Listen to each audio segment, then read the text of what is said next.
আজকে তোমাদের সাথে শেয়ার করব ধানিয়া চিকেন রেসিপিটার নাম ধানিয়া চিকেন হলো আজকে আমি তোমাদেরকে ধানিয়া চিকেনটা একেবারেই নতুনভাবে দেখাবো, যেটা তোমরা বাড়িতে থাকা খুব কম উপকরণ দিয়ে আর খুব কম সময়ের মধ্যেই ঝটপট বানিয়ে নিতে পারবে। নমস্কার বন্ধুরা, ওয়েলকাম টু মাই চ্যানেল।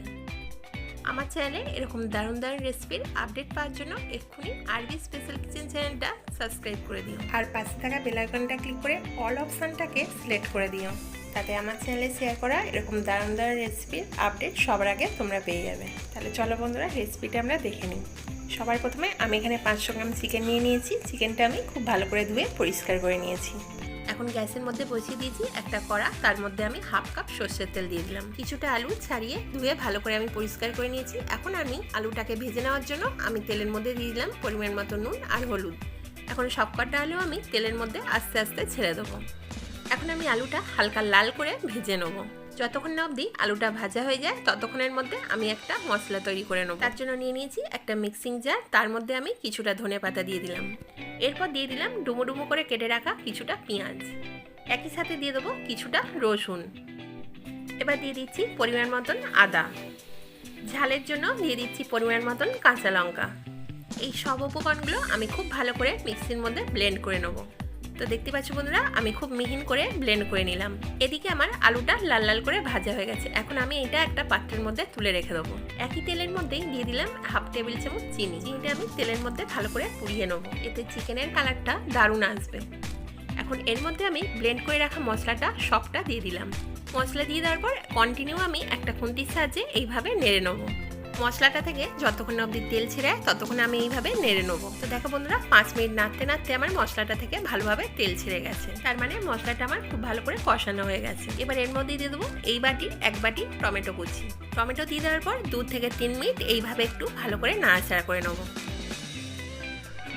এখন এর মধ্যে দিয়ে দিচ্ছি এই বাটির 1 বাটি পেঁয়াজ কলি।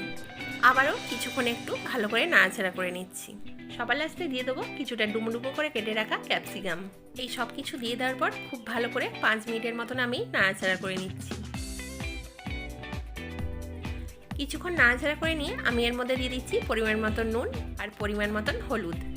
নুন আর হলুদটা মিশিয়ে নেওয়ার জন্য আবারও কিছুক্ষণ একটা খুন্তির সাহায্যে নাড়াচাড়া করে নিচ্ছি। এখন সব সবজিগুলো যাতে ভালোভাবে সিদ্ধ হয়ে যায় তার জন্য আমি এখানে 2 থেকে 3 মিনিটের জন্য ঢাকা দিয়ে রেখে দিলাম। 2 থেকে 3 মিনিট ঢাকা দেওয়ার পর ঢাকা খুলে আমি এবারে চিকেনটা এর মধ্যে দিয়ে দেবো। চিকেনটা দিয়ে দেওয়ার পর আবারও একটা খুন্তির সাহায্যে খুব ভালো করে নাড়াচাড়া করে নিচ্ছি। চিকেন দিয়ে দেওয়ার পর তারপরে আমি দিয়ে দেবো ভেজে রাখা আলু।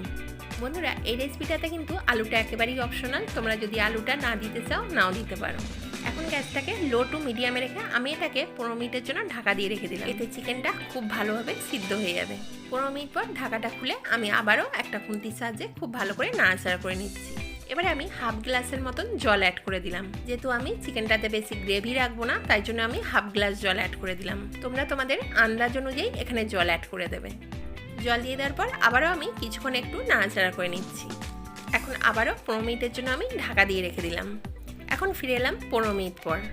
ঢাকাটা খুলে এখন একটা খুন্তির সাহায্যে আবারও খুব ভালো করে নাড়াচাড়া করে নিচ্ছি।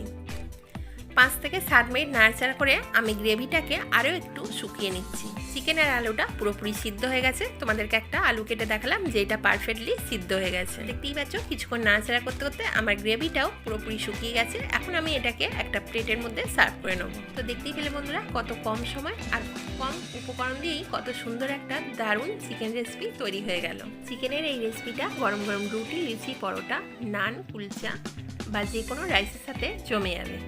তাহলে আজকের এই চিকেনের রেসিপিটা তোমাদের কেমন লাগলো অবশ্যই কিন্তু আমাকে ছোট্ট করে একটা কমেন্টে বলো। ভালো লাগলে লাইক করে দিও আর যতটা পারবে তোমাদের বন্ধুদের সাথে শেয়ার করে দিও। আর আমার সকল বন্ধুদের কাছে রিকোয়েস্ট হলো এই রেসিপিটা একবার হলেও বাড়িতে ট্রাই করো।